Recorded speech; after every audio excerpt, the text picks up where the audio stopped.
제가 목회하면서 조그만 스트레스가 하나 있습니다. 큰 스트레스는 아닌데 조그만 스트레스입니다. 며칠 전에 우편물이 하나 왔는데요. 1호 봉투, 커다란 봉투에 매직으로 목사님께 쓰여진 우편물입니다. 누가 보낸 우편물일까요? 집히는 데 없습니까? 그렇죠. 신천지가 보낸 거죠. 신천지가 저한테 보내는 사랑의 편지입니다. 그런데 그게 왜 스트레스냐? 이게 한 통 보내면 스트레스가 아닌데 언제부턴가인지도 모르겠습니다. 처음에는 1년에 몇 번씩 오더니 좀 지나니까 한 달에 한 번 정도는 오는 것 같더니 요새는 한 달에도 몇 번씩 옵니다. 조그만한 편지가 늘어오는데 이번에는 이만한 1호 봉투에 와서 그래서 별건 아니지만 처음 왔을 때 몇 번 열어보고 항상 똑같은 이야기입니다. 계속 보내는데 저는 안 읽고 그냥 분쇄기로 다 갈아버립니다만은 매번 같은 이 편지가 날라오면 스트레스잖아요. 사람 스토킹하는 거죠, 그죠? 지금 몇 통을 받았는지 모릅니다. 지금 우리 시대에 이단들이 많이 활동하고 있습니다. 어떻게든 교회를 무너뜨려 보려고, 어떻게든 성도들을 무너뜨려 보려고 그들은 맨날 모여서 연구합니다. 어떤 전략으로 파고들면 교회에 침투할 수 있을까? 성도들을 유혹할 수 있을까? 맨날 모여서 그거 연구하는 사람들이 있습니다.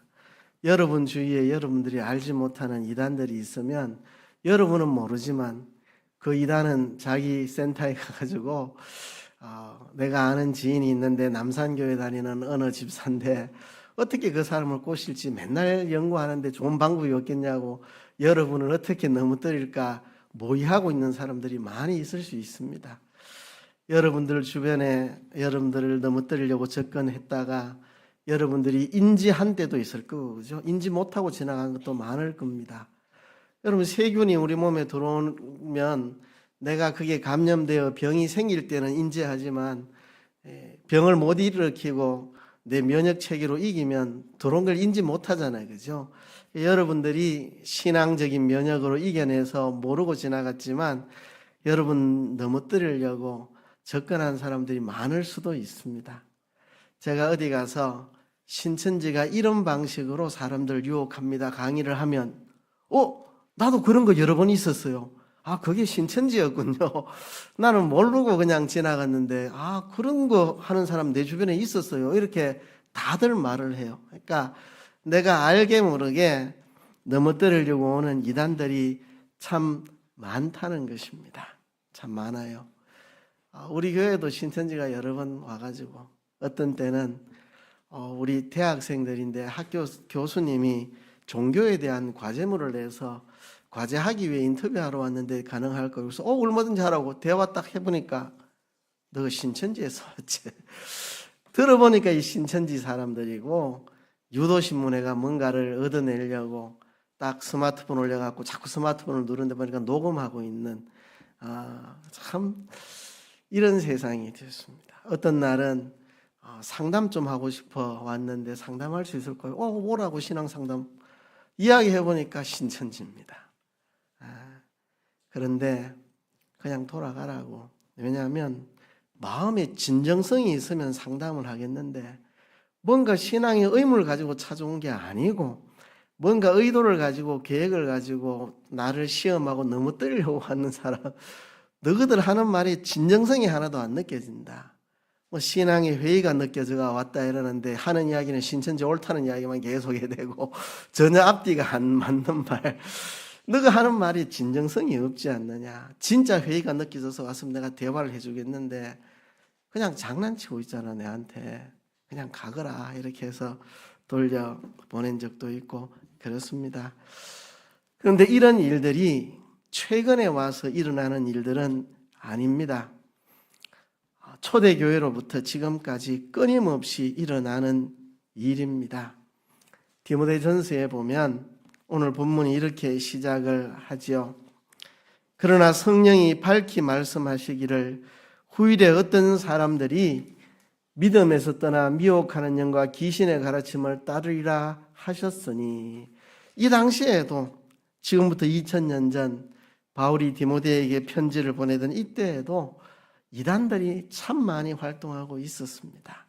예수님 재림하실 때까지 이단들은 우리 주변에서 끊임없이 활동을 합니다. 디모데전서 1장에서 우리가 봤죠. 바울이 왜 디모데를 에베소에 가게 했는가? 거기에 다른 교훈을 전하는 사람들이 있어서 다른 교훈을 전하지 못하도록 교회를 지켜라. 그래서 바울이 디모데를 에베소에 보내었다고 기록하고 있습니다. 이거를 자세히 살펴보면 사도행전에 이 내용이 나옵니다.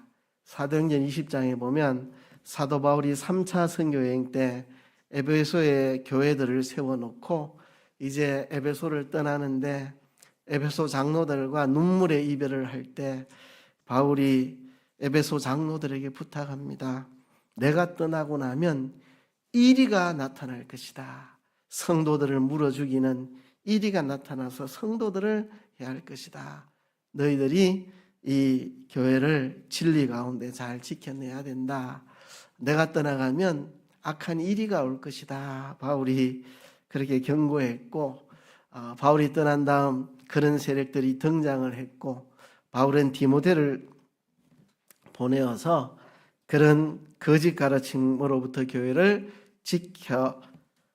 지켜내도록 이렇게 했습니다. 그래서 바울이 디모데에게 상기를 시켜줍니다. 네가 해야 할 일은 바른 교훈을 지키는 것이다. 그래서 지난주에 우리가 3장 끝부분에서 교회는 진리의 기둥과 터라고 했습니다. 교회는 진리의 기둥과 터다. 그러니 디모데 너는 진리를 가르쳐야 된다. 성도들에게 진리를 가르쳐야 된다. 교회는 진리의 기둥과 터이다라고 말을 했는데요. 진리를 가르치라는 말과 더불어 한 가지 더 추가를 해서 말합니다. 그게 바로 이단을 경계하라. 바울은 디모데에게 너는 진리를 가르치고 이단을 경계해라. 이단을 경계해라. 한편으로는 진리를 가르치고 한편으로는 이단을 경계해야 된다. 거짓 가르침을 경계해야 된다. 바울이 디모데에게 부탁하고 있는데요.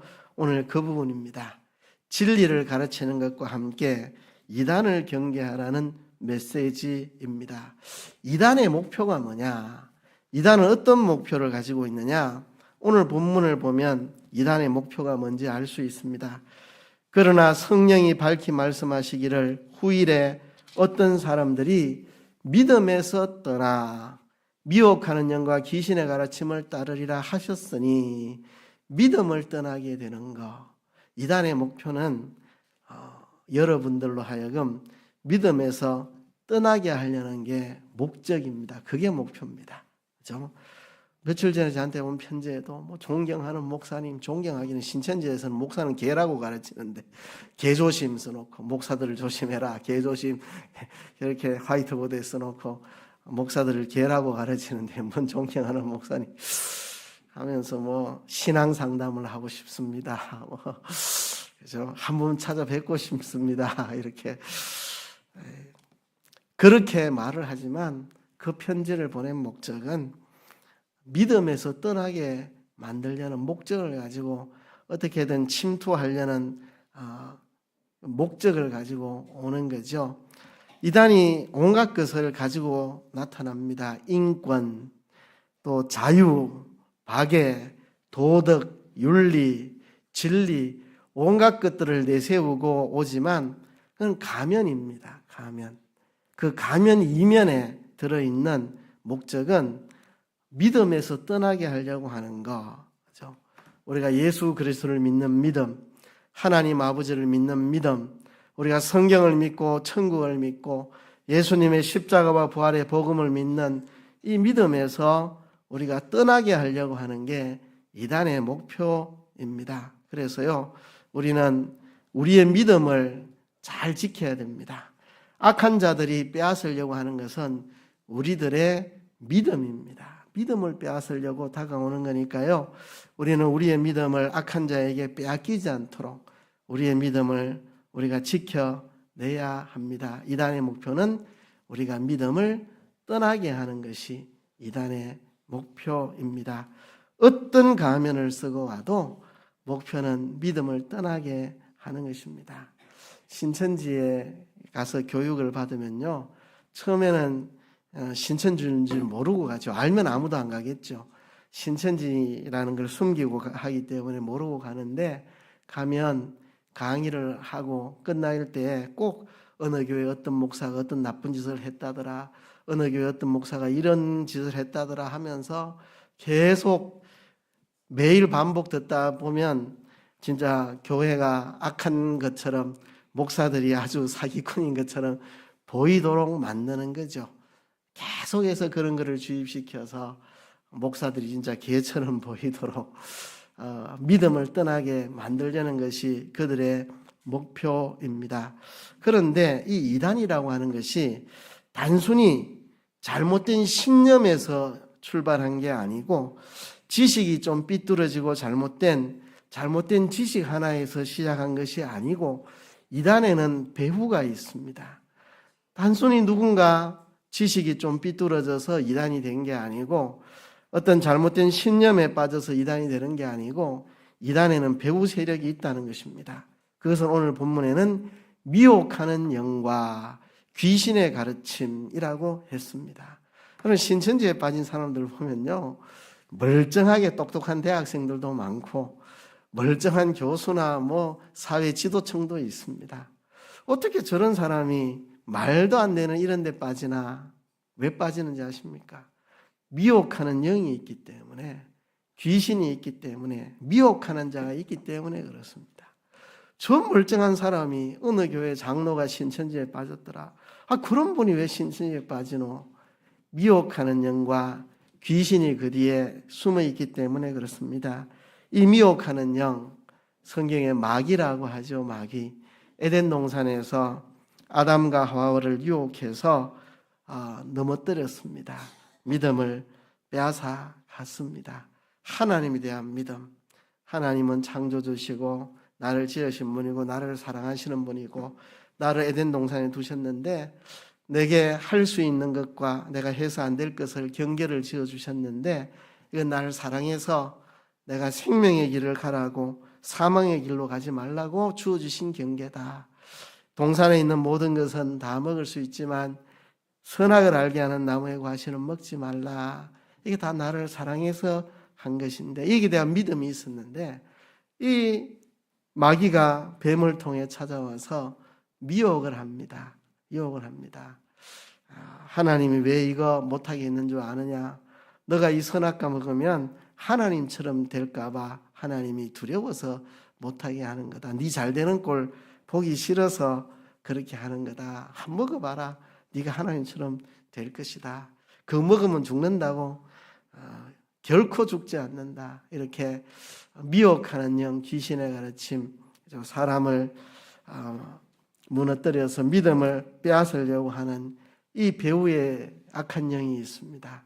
이 마귀가 예수님 탄생하실 때 헤롯을 충동시켜서 헤롯 왕으로 하여금 베들레헴 지경의 2살 아내의 사내 아이를 다 죽여가지고, 그러면 누가 예수님인지 모르겠는데, 하나님의 아들이 태어났다고 하는데 누군지 모르겠는데 내가 죽이고 싶은데 누군지 모르니까 2살 아래로 다 죽이면 거기에 포함되어 있을 것이라 해서 헤롯을 시켜서 베들레헴 지경의 2살 아래의 아이들 다 잡아 죽이도록 그렇게 했죠. 예수님이 하나님의 보호하심으로 애굽으로 피신해서 죽지 않으셨는데, 예수님이 공생애를 시작하려고 할 때 40일을 금식 기도하시는데 이 마귀가 나타나서 3가지로 시험을 했습니다. 예수님 넘어뜨리려고. 예수님은 그 시험에 넘어가지 않았죠.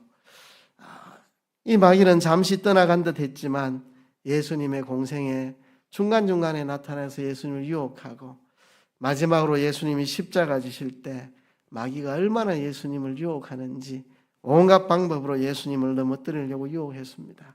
근데 예수님은 십자가에서 승리하셨죠. 예수님은 승리하셨고 마귀는 패배하였습니다. 예수님이 승리하시고 마귀가 패배하였는데, 이 마귀는 이제 폐잔병이 됐는데 아직까지 폐잔병으로 남아 있습니다. 언제 마귀가 심판을 받느냐?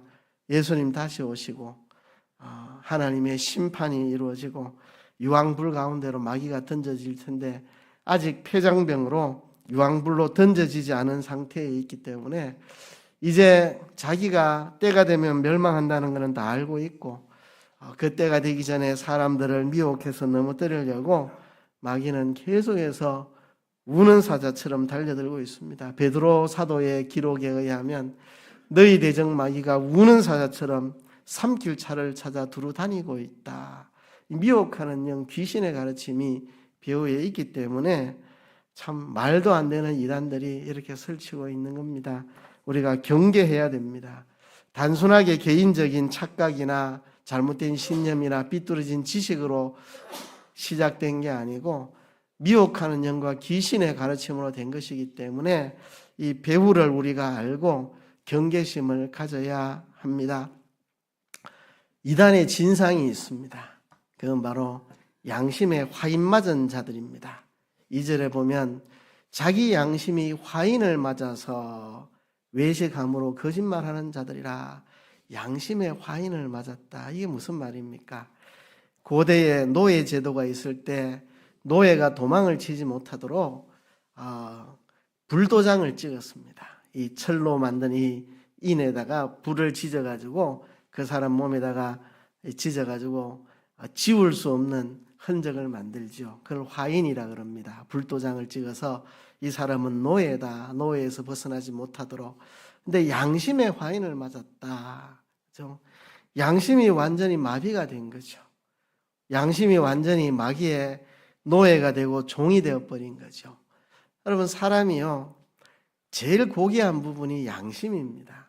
사람에게서 제일 고귀한 부분이 양심입니다. 그렇죠?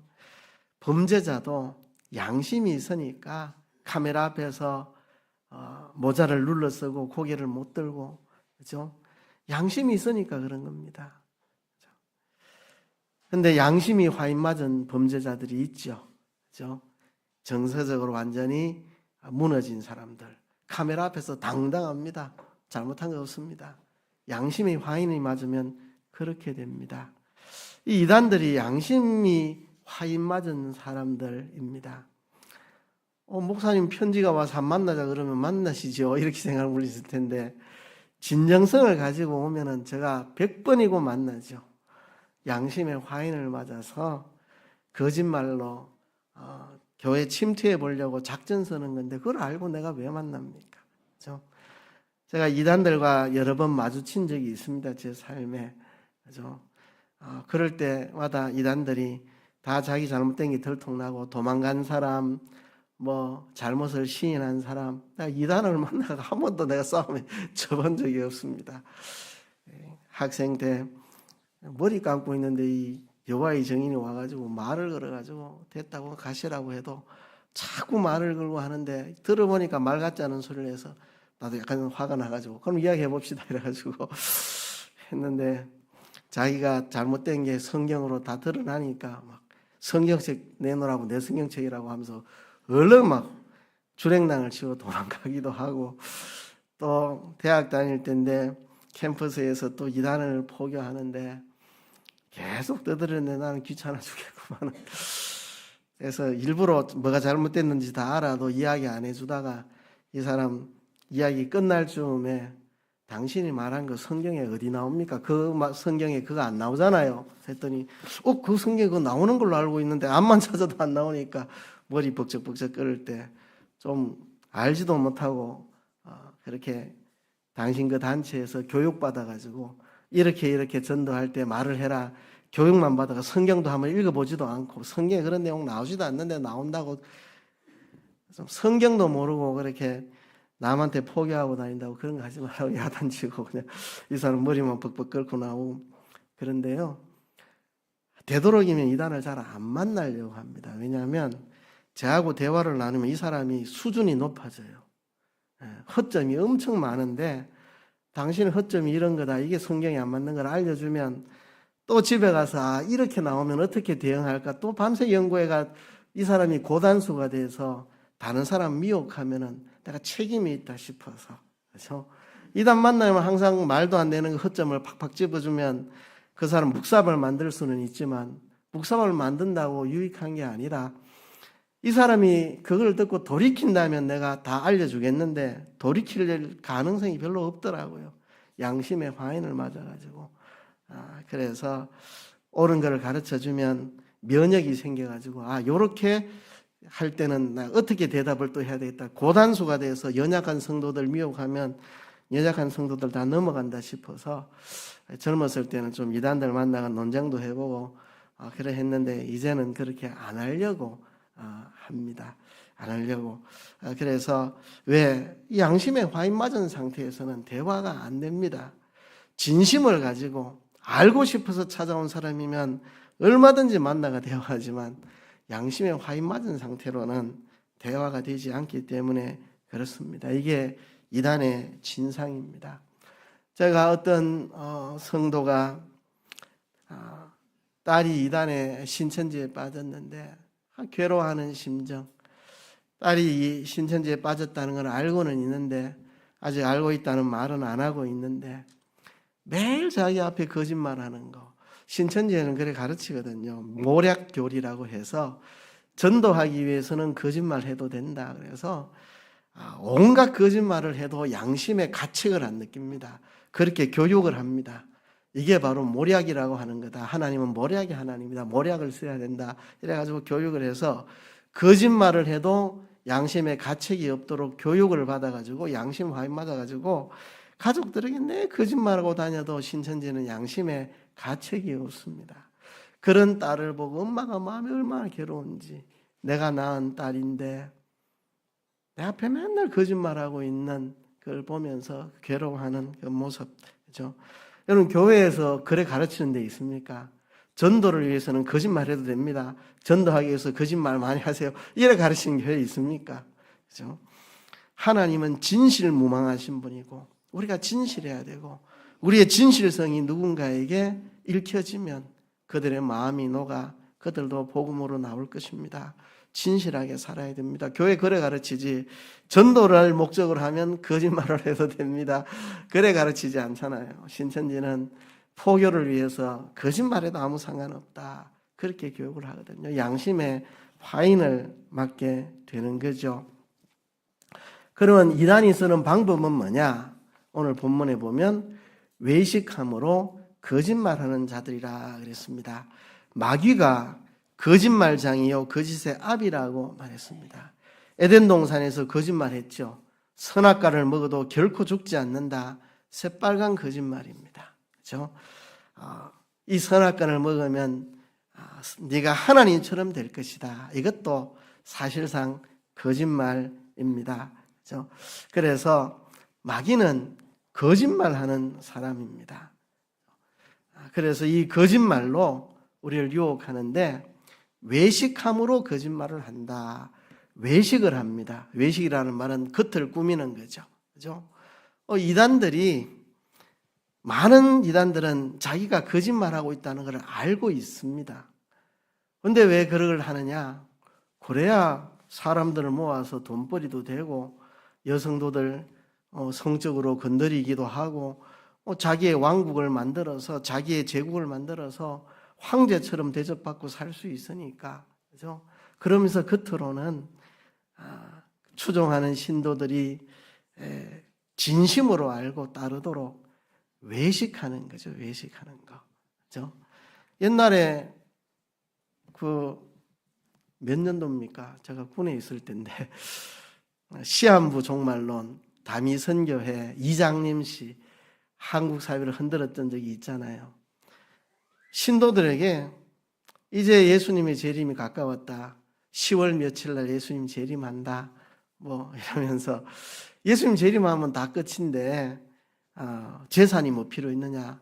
전 재산을 다 팔아 바쳐라 해서 전 재산 갖다 바친 신도들 많이 있다고 들었습니다. 근데 자기는 그 돈 모아갖고 부동산을 엄청나게 사놓고 신도들한테는 예수님 재림하니까 그럼 다 소용없으니까 어차피 소용없는 거 재산 팔아서 다 바치라 해놓고 자기는 그 돈 가지고 얼마나 많은 부동산을 사놓고 외식하는 거죠. 외식하는 거. 그죠? 겉으로 의로운 척, 경건한 척, 거짓말을 하는 것입니다. 이단의 방법이 이 거짓된 외식이 이단들의 방법입니다. 속으로는 다른 계산을 하고 겉으로는 번드르하게 꾸며나가는 것, 이게 외식함으로 거짓말하는 것입니다. 이단의 구체적인 신뢰를 오늘 본문에 들고 있습니다. 이 당시에 주로 크게 두 가지 이단이 있었는데요. 하나는 금욕주의 이단이고 하나는 쾌락주의 이단입니다. 디모데전서에서는 금욕주의를 이야기하고 디모데 후서에서는 쾌락주의를 이야기합니다. 둘 다 우리가 경계해야 됩니다. 금욕주의와 쾌락주의. 그런데 사실 금욕주의와 쾌락주의의 뿌리는 하나입니다. 같은 뿌리에서 금욕주의도 나오고 쾌락주의도 나왔습니다. 그리스 철학에서 나온 겁니다. 그리스 철학은 영은 소중한 것이고 육은 더러운 것이고 육은 쓸모없는 것이다. 이렇게 그리스 철학에 가르치기 때문에 이 육체가 더러운 것이고 쓸모없는 거라면 어차피 더러운 거 더럽게 냅둬라. 이게 쾌락주의고 이 더러운 육체를 단속을 해야 된다. 이게 금욕주의입니다. 그래서 육체를 더럽게 보는 여기에서 더러운 건 더러운 대로 냅둬라. 이게 쾌락주의고 더러운 거를 통제를 해야 거룩해진다. 통제라. 이게 금욕주의고 같은 뿌리에서 나왔는데요. 성경은 그렇게 말하지 않습니다. 성경은 육체가 더러운 것이라고 말하지 않습니다. 이 육체는 하나님이 창조해 주신 육체입니다. 성경은 육체를 더럽게 보지 않습니다. 하나님이 우리에게 주신 소중한 몸입니다. 이 몸을 우리는 소중하게 다루고 취급해야 됩니다. 그래서 우리는 금욕주의도 배격하고 쾌락주의도 배격하고 이 몸을 하나님 주신 소중한 것으로 소중하게 여깁니다. 그런데 이 당시에 있었던 금욕주의와 쾌락주의에 오늘 디모데전서가 지적하고 있는 것은 금욕주의입니다. 혼인을 금하고 어떤 음식물을 먹지 말라고 가르칩니다. 이렇게 하는 것이 경건한 삶이고 이렇게 하는 것이 거룩한 삶이라 하는 겁니다. 이게 성도들에게 먹혀 들어가는 것은 저 사람 결혼도 안 하고 정말 주를 위해 다 바쳐 사는 사람 같다. 결혼도 안 하고 주를 위해 다 바쳐 헌신하는 사람이다. 훌륭한 사람이다. 도덕적으로 뛰어난 사람이다. 저 사람 먹는 것을 절제해서 어떤 것은 먹지 않고 참 금욕하고 절제된 삶을 산다. 이렇게 사람들에게 유혹하는 거죠. 이게 외식함으로 거짓말하는 것입니다. 그죠? 이럴 때에 우리가 이것을 분별을 해야 됩니다. 분별을. 그죠?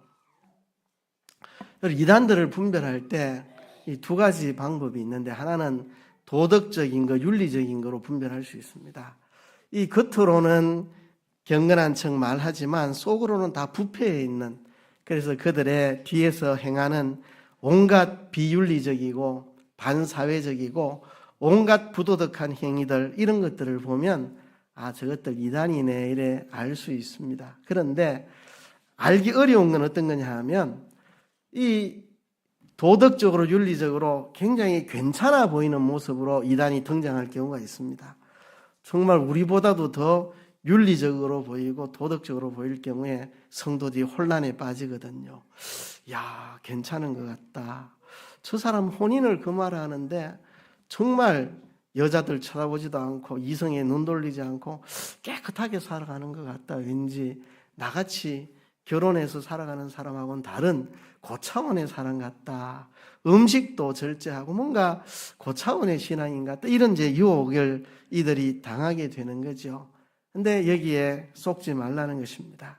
여러분, 아무리 겉으로 도덕적인 가면을 쓰고 나와도요, 진리를 가지고 분별을 해야 됩니다. 이럴 때는 진리를 가지고.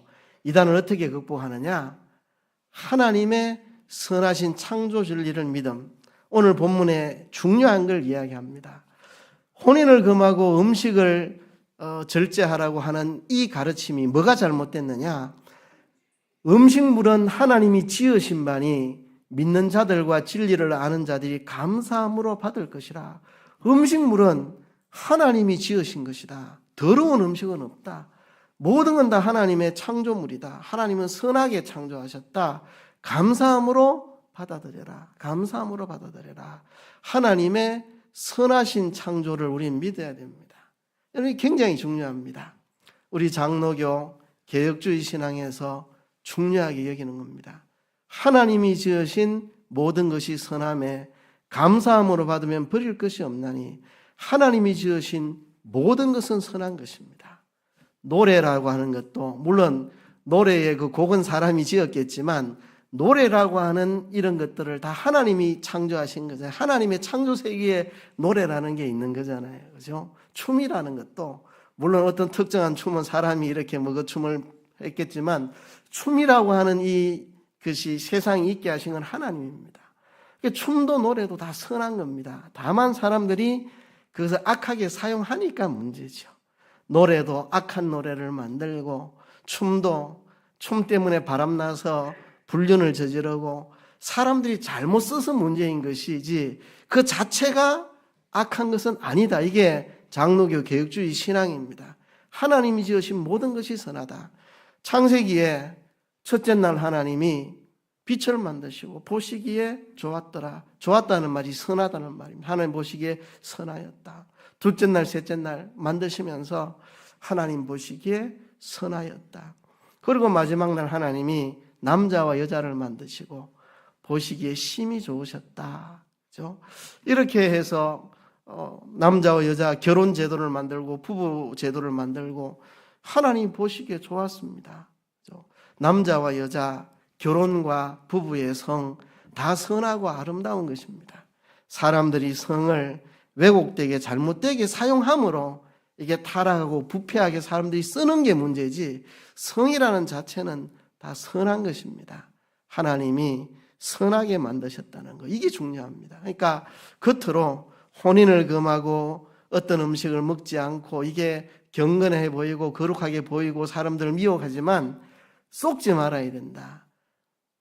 하나님이 모든 것을 선하게 창조하셨다. 그 자체로 악한 것은 아니다.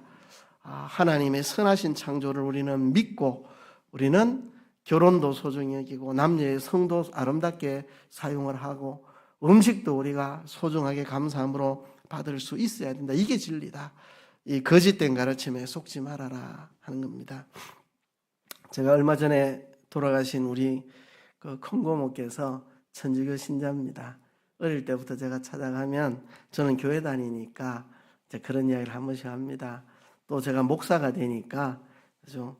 너는 결혼 안 해. 우리 신부님은 결혼 안 하는데 이런 이야기 슬쩍슬쩍 저한테 하십니다. 하시면서 우리 신부님은 술을 그렇게 많이 마신다. 그래서 내가 성경에 술에 임박이지 말라 했는데 신부님이 술 많이 마시면 됩니까? 이러면 너는 결혼해가지고 외롭지 않지. 우리 신부님은 결혼 안 해가 얼마나 외로운데 술이라도 먹어야지.